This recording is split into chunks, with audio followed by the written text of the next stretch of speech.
Religion has profoundly influenced the sweeping American narrative, perhaps more than any other force in our history, from the time before European colonization to the present. The startup National Museum of American Religion is working to build a museum in the nation's capital that will share the story of what religion has done to America and what America has done to religion, inviting all to explore the role of religion in shaping the social, political, economic, and cultural lives of Americans and thus America itself. Join our host, Chris Stevenson, for Season 2 of our podcast series, Religion in the American Experience, as we follow scholars deep into America's religious history and learn how it can inform and animate us as citizens grappling with complex questions of governance and American purpose in the 21st century. Episodes will be released on the first and third Mondays of each month on Apple Podcast and Spotify. Register for notifications on our website, www.storyofamericanreligion.org, under the Sign Up tab. Listeners, welcome to a special live webinar of Religion in the American Experience, a podcast series dedicated to better understanding and participating in the American project by showing the vast influence of religion on America and America on religion, including the establishment of the revolutionary and indispensable idea of religious freedom as a governing principle in the United States. Join us in building the digital-first National Museum of American Religion by registering at nmar.org/signup, and that sign-up is hyphenated.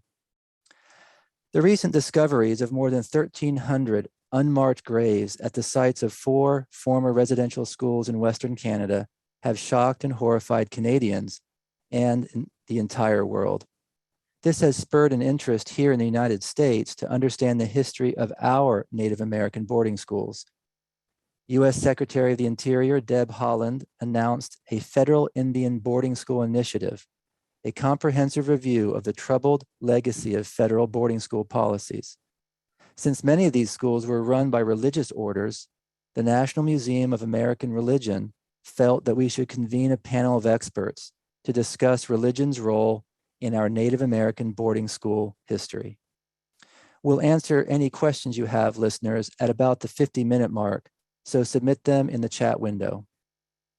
We are very honored today to have with us the following experts, scholars, advocates, and church representatives. Dr. Ashley Dreff is the General Secretary of the General Commission on Archives and History of the United Methodist Church. Dr. Bradley Hoff is Episcopal Missioner for Indigenous Ministries and a member of the presiding bishop's staff. As Missioner for Indigenous Ministries, Reverend Hoff is responsible for enabling and empowering Indigenous peoples and their respective communities within the Episcopal Church. Dr. Farina King is a citizen of the Navajo Nation and Associate Professor of History at Northeastern State University in Tahlequah, homelands of the Cherokee Nation and United Kitowa Band of Cherokees. She was born for Kinane, or the Towering House Clan of Dene, or Navajo. Dr. Brenda Child is Northrop Professor of American Studies and former chair of the Department of Indian Studies at the University of Minnesota. She is the author of Boarding School Seasons, American Indian Families from 1900 to 1940. She was born on the Red Lake Ojibwe Reservation in northern Minnesota.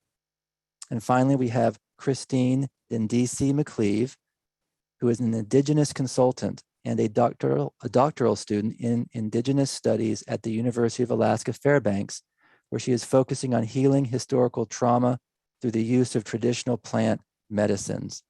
She is the former CEO of the National Native American Boarding School Healing Coalition and is an enrolled citizen of Turtle Mountain Ojibwe Nation. Thank you again, panelists, for being with us. Christine, can you start us off by painting the picture for our listeners of the Native American boarding school movement, paying particular attention to religion's participation in it? Certainly, yeah. So the history of the church's role in Indian boarding schools is one that has to do with the federal policy that really sanctioned these schools. But so there's, of course, a larger historical context. But, Christians, when they came here as settlers, started proselytizing and evangelizing from the very beginning. So, all the way back to the 1600s, there were praying towns that were established and missionaries who wanted to educate and convert the indigenous peoples here of Turtle Island or North America. What really happened when the government of the United States was established and started to make treaties with those tribal nations was that in exchange for the land, those treaties offered provisions for those tribal nations, such as education, healthcare, and rations.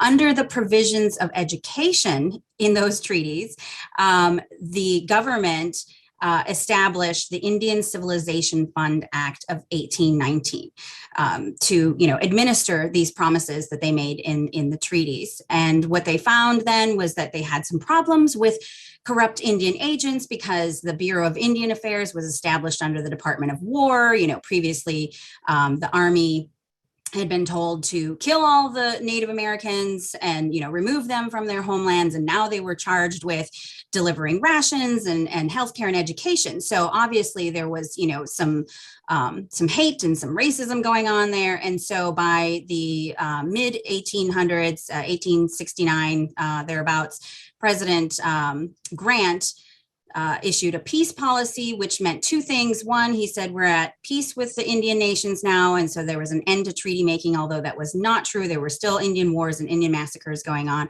But the other part of that was that he opened up the Indian civilization funds to churches because of the corruption and the hatred and the problems that were going on within the BIA with corrupt Indian agents.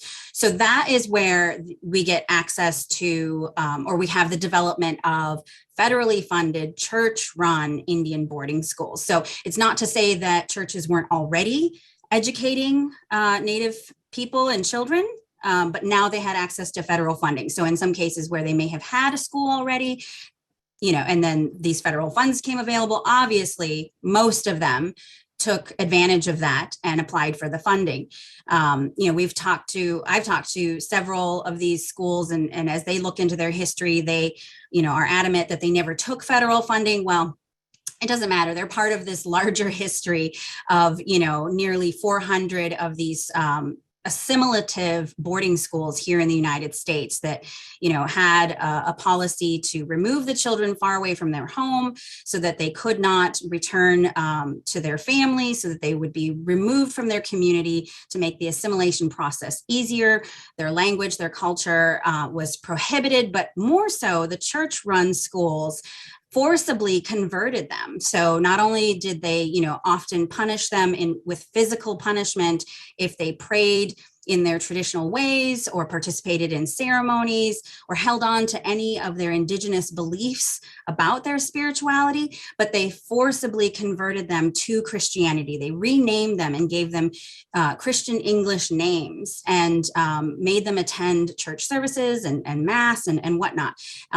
So out of all those hundreds of boarding schools that were part of this assimilation policy, many of these schools are still open today. In fact, over 70 of these schools still open today. They may not board students anymore. They may just be day schools, but some of them are still boarding schools and some of them are still church run. In fact, there still is an ongoing conversation about the role of the church in forced conversion, or at least just, proselytizing and promoting Christianity as superior religion to indigenous spirituality.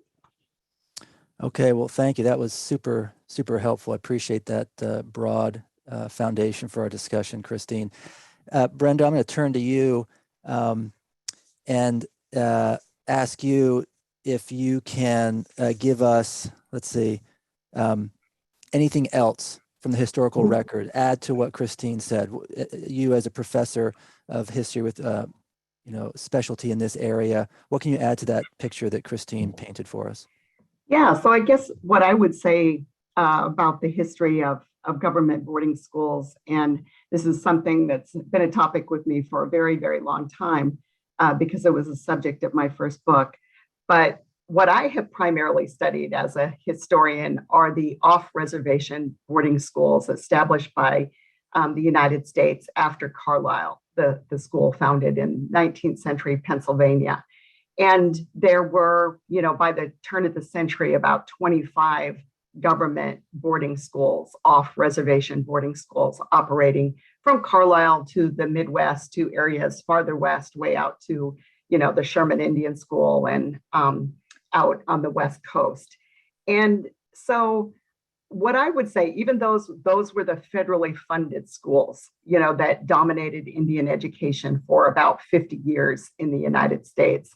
And it's important to remember that in the United States, the federal government kind of turned away from government boarding school policies beginning in the 1930s. And under FDR, many of those schools began to close down, the federal schools. And as far as religion goes, I guess I would say during that time, even though these were kind of federal employees who ran the schools, who work for, you might work for an Indian agency, or you might be an employee and work at a government boarding school. Religion still played a role, right? Because at that time there were very few people in the United States who would have thought that it was not a good policy to have Native people convert to Christianity. And so in the schools, like the schools in the Midwest I've studied, like Pipestone, Flandreau, and Haskell, usually students had to make a decision in boarding school as to what their denomination was.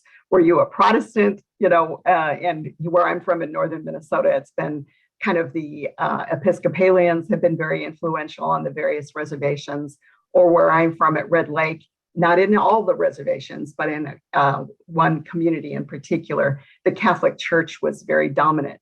And so people, you weren't given a choice, right, during the boarding school era. So Christian education was kind of compulsory. You had to go to church. Usually that was in town. You had to pray. So there wasn't a big separation during the 50 years, that half century, that the boarding schools kind of dominated Indian education. In the 1930s, just to kind of mention change, because historians are always interested in these issues of change, it became more popular then for Indians to go to public schools. Okay. All right. Well, that's helpful. So you differentiate, Brenda, between on-reservation and off-reservation schools. Can you tell us briefly what that distinction is and why it's important? Yeah. So there were and I'm talking about federal schools because I've only studied actually federal off-reservation schools. But I've done I know what we had at Red Lake. We had a couple of on-reservation boarding schools. And the way policymakers in the 19th century kind of conceived of this system of Indian education is that Native children would attend an on-reservation boarding school. Say they were 12 years old and they'd gotten the basics of reading, writing, speaking English, and so forth. And the idea was that at 12 or so, they would go off to an off-reservation boarding school. And so there were these boarding schools that existed within Indian communities. That was a different experience for students who attended them, right? Because if you're away from your family, if you're away from your community, it's a very kind of different life and experience that people had once they attended an off-reservation school. I'm not trying to say that the system of Indian education was complete, right? That infrastructure that politicians kind of imagined and policymakers didn't necessarily exist, right? So sometimes younger children were sent to government boarding schools, but there were a lot of youth in the school, teenagers. Okay, thank you. Let's turn now to the two denominations that we have represented here. Ashley, what have you found in your research or your organization's research regarding the involvement of the United Methodist Church in Native American boarding schools? United Methodist involvement with boarding schools begins under our mother denomination, the Methodist Episcopal Church. The first recorded Methodist boarding school that we've been able to name is the Shawnee Indian Manual Labor Boarding School in Turner, Kansas. It's founded around 1830. It's arguably the archetypal school of its kind. Other schools which come after this one, including Carlisle, modeled their entire educational systems kind of around these early manual labor schools. From what we've been able to find and kind of from what my colleagues have said here, the initial request for some of these schools come from tribal leadership, who's asking the government to kind of live into the treaty and provide education on the reservations. And knowing a lot of the times that denominations are already present in these areas, particularly the Methodist Episcopal Church, which was highly organized because of its itinerant system, the government turned to some denominations like the Methodist Episcopal Church to provide this education. So what we've been able to locate so far is about 23 different schools, largely within the 19th, early 20th century. There are quite more than this. Within the Methodist tradition, we have a lot of different types of schools. So there's mission schools, there's day schools, there's boarding schools. Some are federally funded, some aren't. Some are on reservation, some are off. And so identifying the different names of schools and which category they fall into, and some change in category as the school progresses as well. But children attended these schools for a number of different reasons. In multiple settings, tribal leaders chose where to send some children to school. Some were voluntarily sent and others were coerced. The atmospheres of the schools varied as well. Many of the children didn't have necessarily the means to travel to and from their village or kind of their reservation. And so some stayed more in a kind of a boarding school capacity while others had family visitation. And as what we've been able to find in terms of documents is that as the century progressed, right, these begin in 1830, as the century progresses, the schools become more and more harsh. And children are further and further distanced from their parents. Coerced conversion and forced conversion becomes more of a part of the pedagogy, and Indigenous culture is largely erased under this assumed superiority of not only whiteness, but of Christianity as well. And one of the interesting places that the General Commission on Archives and History is examining this question is through a comparison to the education and missionary endeavors on plantations to that of reservations. And so how do Methodists in the 19th century understand race, religion, education, pedagogy, mission, and all of this when you compare kind of the educational systems of plantations, which largely, particularly in the South, but not exclusively in the South, believed that enslaved persons were not, quote unquote, worthy of education or of Christianity, versus on the reservation where Indigenous cultures are, I'm using air quotes, worthy of Christianity, but a forced Christianity, and worthy of kind of white culture, but again, a forced assimilative white culture. So it's bringing up a lot of really interesting questions as to how our denomination has understood its power, its colonialism, its understanding of mission, et cetera, particularly in the 19th century. Thank you, Ashley. Do you know why? So it sounds like early 19th century, that when the first schools were established, you indicate that the atmosphere was generally positive, but then moved later in the 19th century towards more harsh towards these students. What can you tell us about that? What sort of data do you have about that? Can you describe what you mean in maybe a little bit greater detail, and maybe why that happened?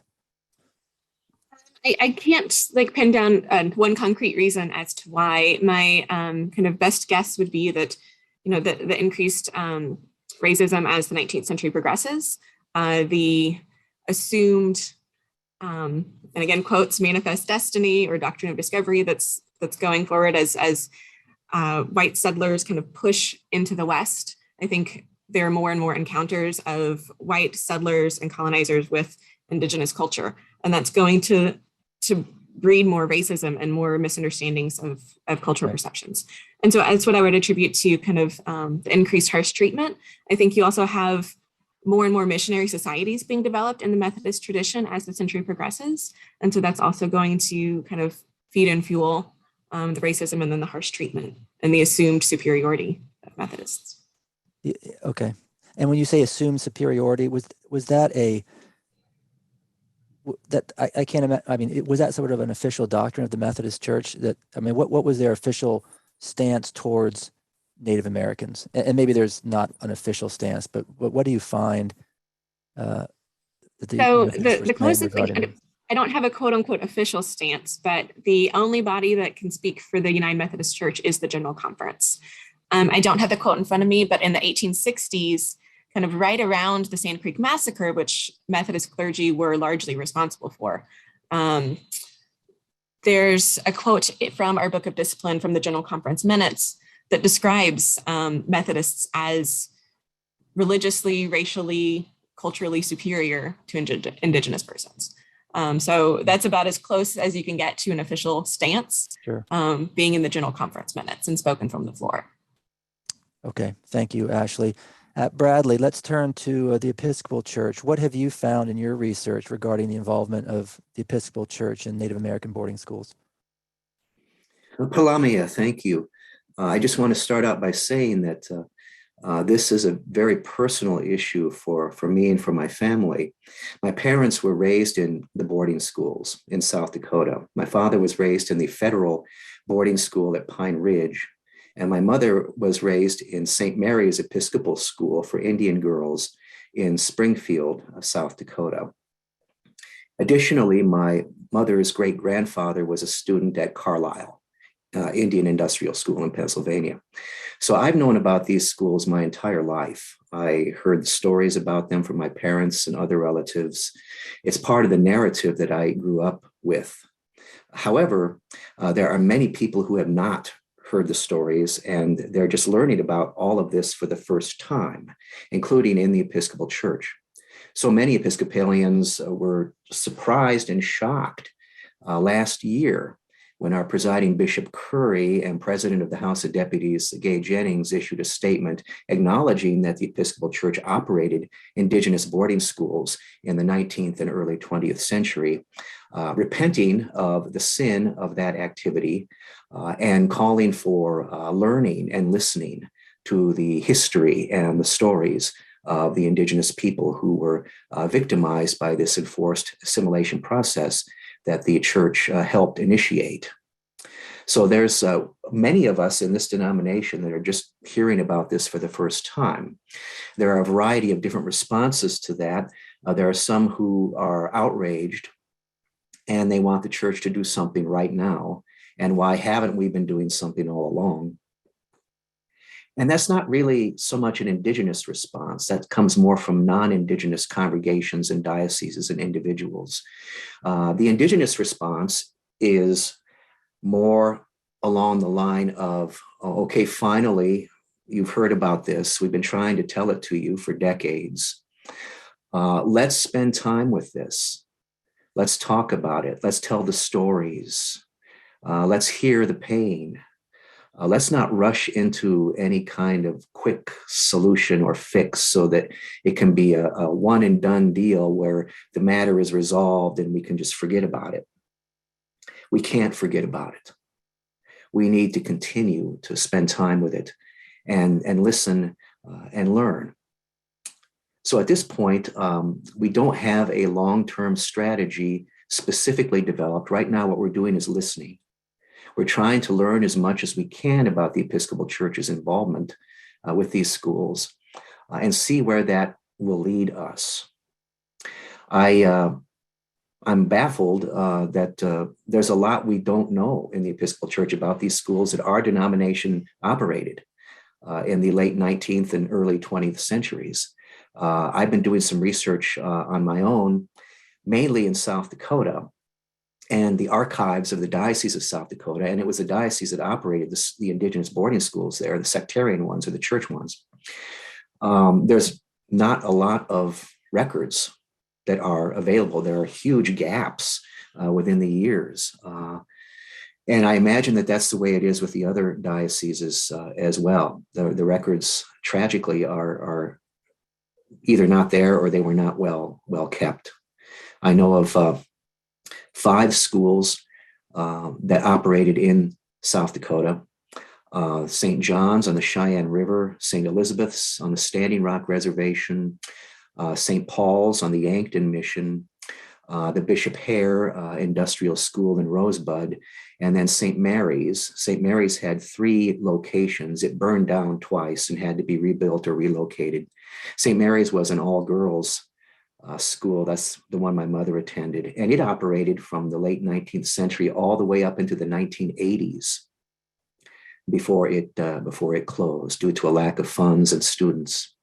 The Bishop Hare Industrial School transformed into a residential facility, a dormitory. It was a place where Indigenous students could live while they were attending other local schools that were not a part of Bishop Hare. And then the other schools closed, most of them in the early 20th century when the federal funding was cut off for sectarian schools. The Episcopal diocese had to do all the fundraising to operate the schools, and they just couldn't do it. And so that's when most of the schools closed over 120 years ago or so. So a lot of time has passed. Unfortunately, tragically, a lot of the students have passed as well, or they're quite elderly and frail. And when we take the time to listen to the stories, what we have found is that some are willing to talk and some don't want to. Some don't want to go there. They don't want to open up those wounds again that have been healing for so long.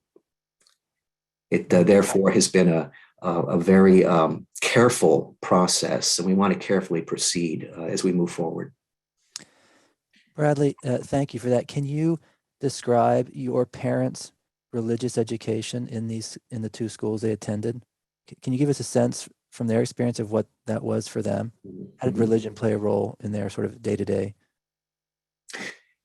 From what my father told me, he went to a federal school in Pine Ridge, and you had to go to church. And the choices there were Roman Catholic or Episcopalian. He had been baptized Lutheran before he went to the school. He lived at that school from age 5 to age 18. So virtually his entire childhood and adolescence. And because he wasn't Roman Catholic, he started going to the Episcopal Church and eventually was confirmed there. And at that time, the Episcopal Church had a number of missions that were operating among the Indigenous population. And that goes all the way back to the assignment of the Episcopal denomination to the Indigenous agencies in that region as part of Grant's peace policy. My mother was baptized and raised in the Episcopal Church before she went to St. Mary's, and that's one of the reasons that her folks sent her there. St. Mary's, religion was part of the curriculum. It was chapel attendance was required there, and it was part of the teaching. Not so much at the federal schools. Okay, all right, thank you. Very helpful. Farina, let's turn some time over to you. Can you tell us the history of the Church of Jesus Christ of Latter-day Saints with regard to Native Americans, in particular, of course, related to this boarding school issue? Sure. So to also in my bio, it helps to explain also my positionality in coming to this, since you're probably wondering how I can speak to this question of people. How do Latter-day Saints in the church, as I'll say it because the official title is the Church of Jesus Christ of Latter-day Saints. And rather than repeating that every minute, I'm going to be using that term. Is that, as you mentioned before, I am Dene. I'm a citizen of the Navajo Nation, Bilagana, white settler descent, born for the Kia'ani and Sinajeni clans. And I live in Tahlequah, Cherokee Nation, and United Kituwa Band of Cherokees. So thanks for trying, Chris, to pronounce that one, to make sure that's recorded so people can hear.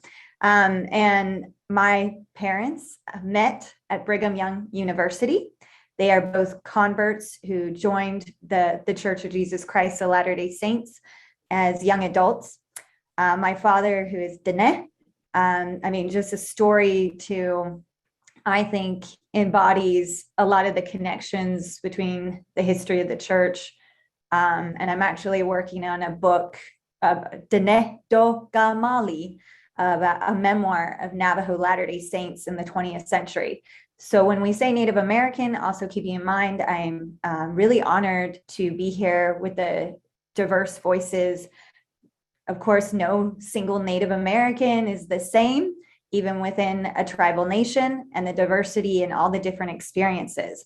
So, there are parallels, similarities, but I am speaking especially from the experience in my research and Dene studies.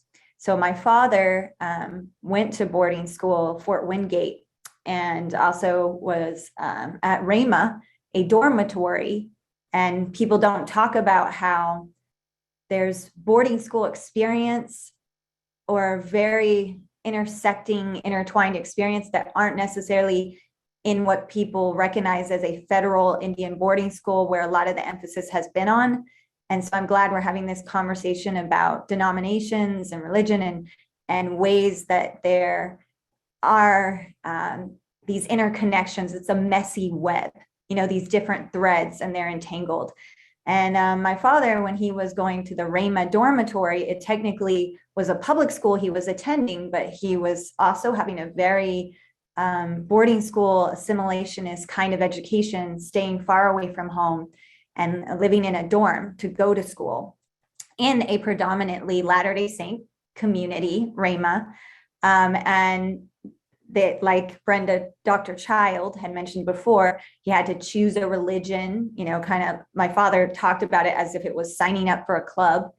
And he would go to different groups. And one day, a group of Latter-day Saint missionaries, because with the church, they started to establish Indian seminaries and start to really, whether they did not have an official boarding school themselves. The church did not, but they would set up programs like Indian seminaries or have missionaries positioned right next to the boarding school or churches, close by, that the students would have different pressures or I wouldn't say always pressures, but enticements, whether it was a Christmas party or candy or clothes to come, even food. And I would hear stories with my work with boarding school oral history at Intermountain Indian School, for example, which was arguably one of the largest federal Indian boarding schools, opened in Brigham City, another predominantly Latter-day Saint town. The school was technically non-denominational, non-Mormon, but there were all these kind of underpinning ties between the church and the school. A major Indian seminary program, and students who I talked to would say, I was hungry, so I went over to the church seminary. I went to their different activities, or that I heard in my studies, there was a preference for Latter-day Saint staff being hired at Intermountain, and actually protests and petitions and even some potential lawsuits involving those kind of favoritism and preference and such. So there's all these kind of dynamics. But back to the central story, I wanted to coming full circle here. My father, as a board at the dormitory, was picked up, invited to go with the missionaries, Latter-day Saint missionaries, to see a movie, like a fun activity. So it's often, these enticings. And he went to a movie in Gallup, which was a border town. And then the missionaries took him to a church and baptized him.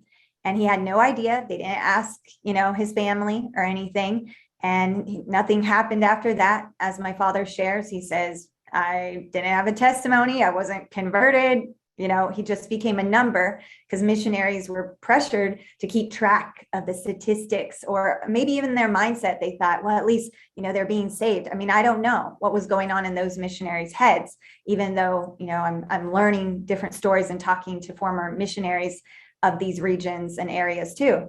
And later in life, my father has this crazy journey of reconnecting with the church on his own in ways. And decides to go to Brigham Young, not as a member, like didn't even remember he was baptized in the church. And he reads the Book of Mormon and is really touched by the Book of Mormon teachings, that there's this double-edged sword of the teachings. One is that many Latter-day Saint leaders, beginning with the founder, Joseph Smith of the church, he propagated the idea that Native Americans are descendants of Lamanites, who are an ancient civilization featured in this seminal, cornerstone text, as they call it, of the Church of Jesus Christ of Latter-day Saints, and thus the misnomer of Mormons for so many generations. And then all the ways that this is appropriated by different Latter-day Saints and aspects, it's really a lot of entanglements and intertwining. So my father reads the Book of Mormon and is touched by the teachings that his ancestors and that he's Lamanite, that his ancestors could be Lamanite, and teachings of they called him a Lamanite prophet, though he was not native himself, President Spencer W. Kimball. It's really under his leadership in the church that the church opens up these very strong programs in American Indian studies. And I say that one of them being the Indian Student Placement Program that is often compared to Indian boarding schools because of the assimilationist approaches and the teachings, and also the rhetoric that church leaders and members, especially the predominantly white American settler members, were saying of, oh, well, there was a curse mentioned in the Book of Mormon of Lamanites, who were these descendants of Israel, that they needed to be redeemed. They would become the leaders of Zion, but they need redemption and whitening, and they were cursed with dark skin. So that's the double-edged, sword, and these contradictions of a lot of Latter-day Saint uses of scriptures, the way they applied them, and the establishment of placement. So sorry, much to pack into a little time. There's a lot. You did a great job. No, I appreciate that, Farina. We could have podcasts with each of you for an hour each, and we still wouldn't get through it. We are talking today with Ashley Dreff, General Secretary of the General Commission on Archives and History of the United Methodist Church, Reverend Dr. Bradley Hoff, Episcopal Church Missioner for Indigenous Ministries, Dr. Farina King, Associate Professor of History at Northeastern State University, Dr. Brenda Child, Northrop Professor of American Studies at the University of Minnesota, and Christine Dindisi McCleve, Indigenous consultant and former CEO of the National Native American Boarding School Healing Coalition. Join us in building the digital first National Museum of American Religion by registering at nmar.org/sign up, and sign up is hyphenated. We have about 20 minutes left. Let's go back around and get some information, additional input from each panelist. Christine, what do you hope religions do today if they learn that they ran boarding schools as part of their efforts to civilize Native Americans? And I should say, now that I myself have learned, in their efforts to educate and civilize Native Americans. Great question. Important distinction there, as the effort to educate included assumptions about what they needed to be educated on and towards. So, I appreciate that some of my other panelists here shared some of their personal connection to this work. I didn't have time to do that in my first response, but yes, I also am a descendant of boarding school survivors. My great-grandfather attended Carlisle Indian Boarding School, which was a federally run school. And my grandfather went to a Catholic Indian boarding school and experienced some negative things there, so much so that he never wanted to step foot in the church again. So that led me to do my master's thesis on Native American spirituality and Christianity. During that research, I really found that there is a full spectrum of spiritual practices among Native American people today, with, one end of the spectrum being that a lot of Native people are, wholeheartedly and voluntarily Christian, and the other end of the spectrum being that a lot of people have returned to their traditional ways and don't have anything to do with Christianity, and plenty more in the middle who blend and practice these different theologies, with levels of synchronicity. So the main thing to impart there, though, however, is that the extreme ends of the spectrum don't have much tolerance for each other, because there are still churches out there, mostly evangelical, that still perpetuate the idea that Native spirituality is evil and non-biblical and demonic. And this still, creates a lot of harm. And especially for those who have returned to their traditional spirituality and want nothing to do with Christianity, they hold deep resentment and hurt that has come from these experiences of their spirituality being judged and deemed evil. So there's still a lot of room for healing in our communities. It gets really complicated when, we have relatives within our own families that have differing religious and spiritual views.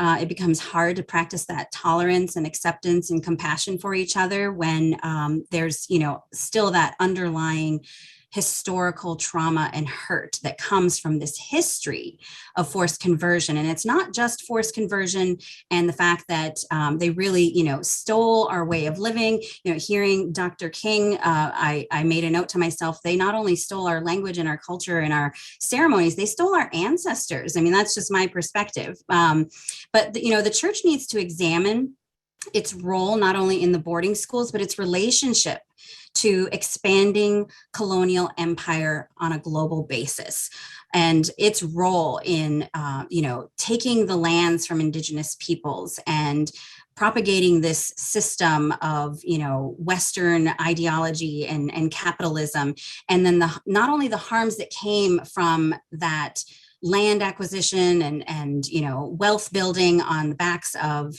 African slaves and American Indian people with stolen land, but the harms that were carried out in these church-run boarding schools that go beyond just ethnocide to devious abuse, spiritual abuse, physical abuse, and sexual abuse. There were testimonies that came out of the Canadian Truth and Reconciliation Commission of babies being born and then murdered, whether they were born to students or in some cases, the testimony was that they were born to nuns. There are many stories of very evil things happening at these schools. And even some as benign as, telling the children that they can't speak to members of their own tribe or their brothers or sisters or their relatives who are there. All of these things have inflicted a level of harm that lingers with us as historical and intergenerational trauma. Many Native people have been calling for the churches to look into their records, to share those, to make those publicly accessible, to really get into the truth telling of this history and these experiences. And we believe that is starting to happen now, thanks to the Secretary of the Interior launching the initiative to investigate, that churches and church goers are finally waking up to the fact that they need to examine this history. However, there needs to be a lot more work that's done to make sure that they don't do any more harm now that they want to make reparations or try to enter into truth and reconciliation processes. Churches need to understand that in this process of truth and justice, there's a basic principle not to cause any further harm. This includes being self-seeking in absolution. This is a time for Native people, for descendants and survivors of these schools to really tell their stories and not to have that be a campaign for churches to say, look, we're doing the right thing. The churches need to exercise extreme caution when it comes to collecting testimony or oral history. In no case, in no court, is the perpetrator of a crime ever the one responsible for collecting testimony from the victim. So the churches need to recognize that their role in this history and these experiences is the perpetrator of crimes. Now, we also have people who've said, they had positive experience at boarding school. And yes, there is a full spectrum of people's experiences depending on the era that they went, the type of school that they went, the region, et cetera, right? But we're talking, in broad sweeping strokes here, that the church's role in ethnocide and genocide is of the perpetrator. And so they need to step back and really be careful about what they do to try and help or create or lead in healing initiatives. Thank you, Christine. Brenda, during the latter half of the 20th century, as these schools faded, I guess from early 20th century on, did some religions try to address what they had done and the negative aspects of what they had done? Do you see any of that in your research? Yeah, I guess that's a really great question. And I have no idea what the answer is. And I'm someone who, studied the government boarding schools primarily during this 50-year period that I was mentioning that Indian education and the boarding schools dominated federal policymaking in the United States.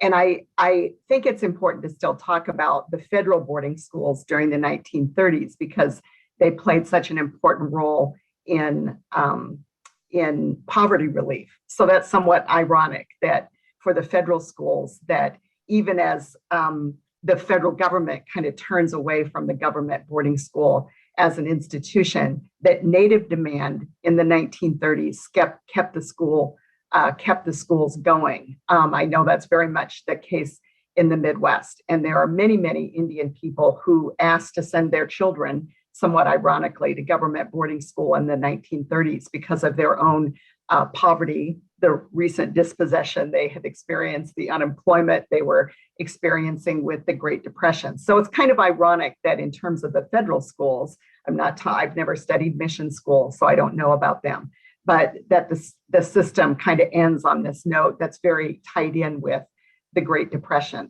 Of course, by the 1930s, the federal government had sort of changed their policies in boarding schools as well, so that family separation and some of these things that were a part of the previous 50 years were not really seen as beneficial anymore. And in fact, John Collier, Commissioner of Indian Affairs under FDR, referred to boarding schools as medieval institutions, right? So that's an important thing to kind of think about with the federal system, that it's somewhat in decline in the 1930s. And everybody in Washington said, well, why don't Indian people go to public school? And so really the big story of Indian education in the second half of the 20th century is public school education. So that's kind of how I see it. But I also want to, I think Christine's comments, I think were very good and made me think about how, when we teach American Indian history, we do talk about religion and missionaries as part of settler colonialism, as part of this system that came to be in the United States, the structure here that exploited Native peoples' lands and their resources. And of course, religion is not just a part of boarding school and education for Indians, because religion is also implicated in the whole reservation system. And I like to give an example of that to my students sometimes so they understand what that meant on a day-to-day life for Native people. And so my grandparents, who are Red Lake Ojibwe, well, my grandfather was from another Ojibwe community, but my grandmother was Red Lake Ojibwe, and they got married in the early 20s. And when it came time for them they had gotten married in kind of an old-fashioned Indian Ojibwe marriage. And in fact, my new book, I'm thinking a lot about this, my new book's about the history of American Indian marriage. And so when they got married in the early 1920s, they did so in an Ojibwe way, which was her father was very involved in arranging the marriage, and there was a kind of a ritual exchange of gifts. In fact, all my life, my mother could recite all the things that her father was given as kind of part of what people call dowry kind of thing. The dancing outfit, the venison, the chickens, it's kind of part of our family story. So as time went on in the 1920s, my grandparents wanted to get a housing loan at Red Lake. They wanted to build a house, and they had, kind of young children and a growing family. So they went up to the agency at Red Lake, and my grandmother was kind of the family negotiator because she was bilingual and had been to boarding school. And my grandfather just spoke Ojibwe. And so when they went up, my grandfather actually on this occasion went up, was called into the agency because they wanted this housing loan. And they told him that they needed to have proof that they were indeed married. And so my grandparents got married in our little hometown on Red Lake of Redby by the Episcopal minister. His name was Julius Brown. And my grandfather took that piece of paper up to the agency to show indeed, even though they were married in an Ojibwe sense and had children, were building a family, that they were married. Because my grandfather did not speak English, the Indian agent, I've read these records, said, we're going to have to talk to the minister. We're going to have to talk to Reverend Brown to see if indeed you are married. So even the official paper, my grandfather's word, that they were a family, that they had a marriage, was not good enough under the reservation system.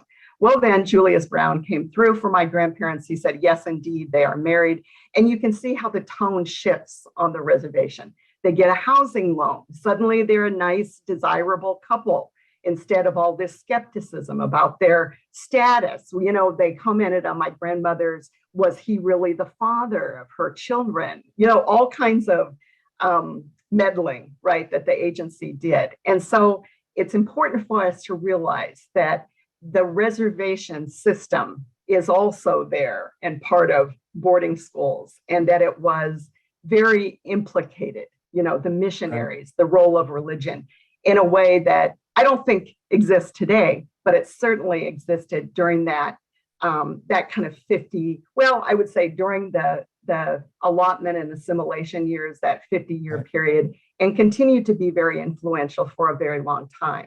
So I think, you know, that's how I kind of look at the issue of religion in terms of American Indian history.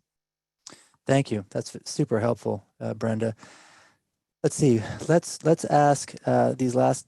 I want to ask Ashley, Bradley, and Farina the same question, and just take a minute or two. We have about 9 minutes. We have one question, but it's really they were just asking about whether this will be recorded, and it's being recorded right now, and we'll get it out. But there's another part of the question we'll get to. So just really quickly, Ashley, Bradley, and Farina, what I'd like to know, or let the listeners know, is how have your denomination's stance toward Native Americans evolved over time? So what is it now compared to what was it in the early 19th century, or is it the same? So really, 1 or 2 minutes each. We'll start with Ashley. Give us a sense of that over time change, if there has been, of your stance towards Native Americans. Thank you. So the United Methodist Church stance and relationship with Native Americans has definitely improved, but we have a long way to go. By the end of the 1970s, the assimilationist type of boarding school largely fell out of fashion.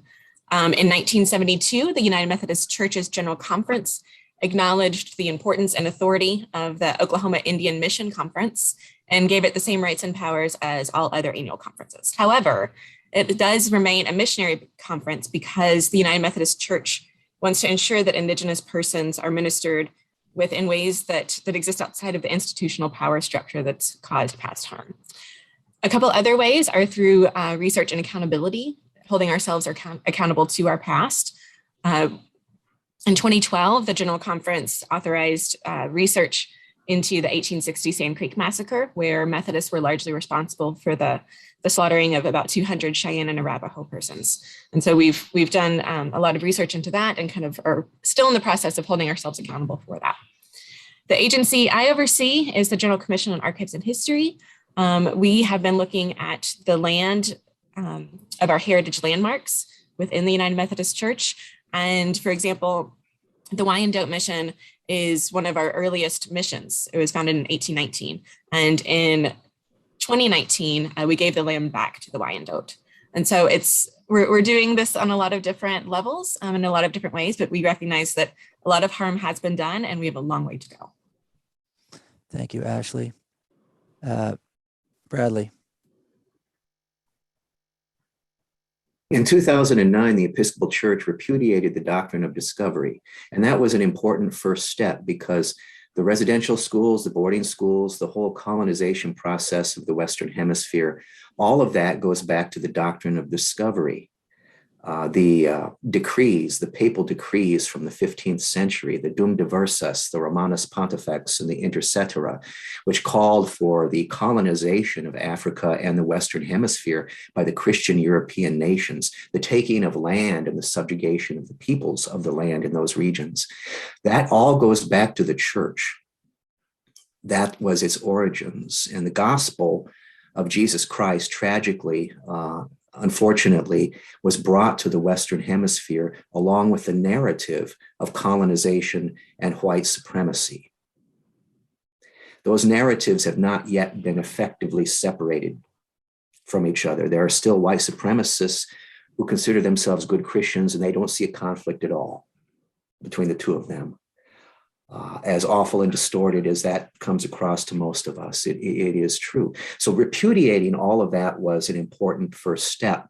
However, that is just a first step. More needs to happen, specifically looking at our history, what our involvement has been, and what our response to that needs to be, what the ways of seeking justice and reconciliation need to happen. I have found in the Episcopal Church anyway, and in the Diocese of South Dakota and Minnesota, where I am, there are a good number of Indigenous clergy in the Episcopal Church. And this goes all the way back to the 1850s. And the reason for that was because when the missionaries came to our regions with their agenda of assimilation, we were theologically, spiritually able to see through that. We were able to see the gospel and not the church's agenda. When we heard stories about Jesus Christ for the first time, many of our elders already knew those stories. They already knew of a Christ figure, an indigenous Christ figure who transcends cultures and spiritualities around the world.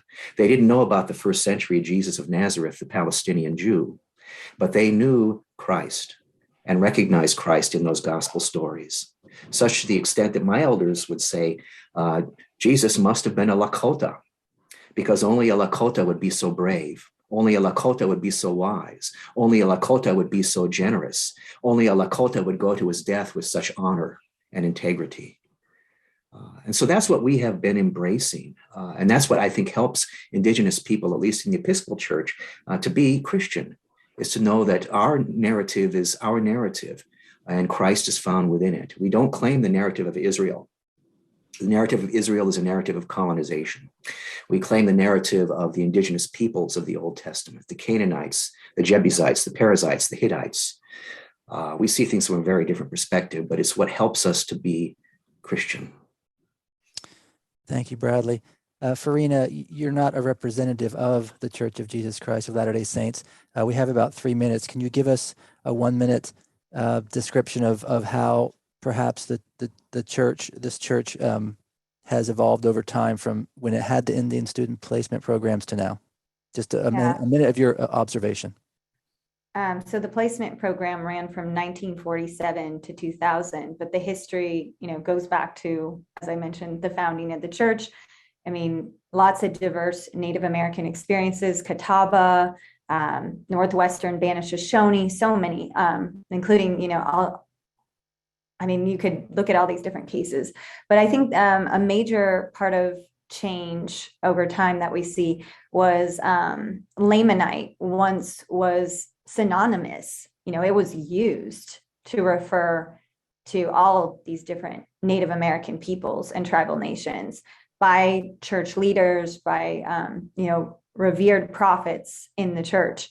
And now that's not the case. There's been a distancing away from just automatically equating and assuming and interpreting the scriptures and applying those interpretations as the way Dr. Elise Boxer, who has worked on decolonizing Mormonism, describes, the Book of Mormon as a tool of colonialism. It was used, as a tool of colonialism in all these different ways. But I think as there's that moving away from equating Lamanite and an Indian or Indigenous, Native American, there also was recently President Nelson, who is the president of the church at this time, said the Book of Mormon is not a history textbook. And he said that at an event as the church was sponsoring and supporting the First Peoples Museum that opened in Oklahoma recently, and is really trying to support family history and oral history and different projects and relationships with different tribal nations.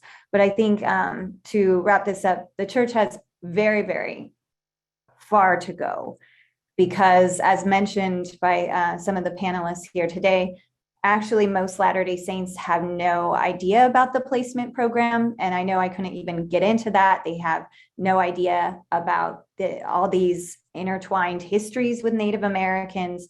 and certainly are far from repudiating the doctrine of discovery, sadly and regretfully, and even, not being as supportive, and this is saying it as gently as I can, being recorded, of learning the truth and researching and accessing these sources, including to even their own members, Latter-day Saints and their archives. So much to be done to let people learn, allow us to learn and to heal. And lastly, I'd like to say, everyone, be kind to each other in listening to each other's stories. That I have been really hurt by different peoples of how they just automatically make assumptions about someone because of the religion they decide to affiliate with, the kind of ways that my father, my family have been treated, and my relations. We are family, we are relations, and to not forget that.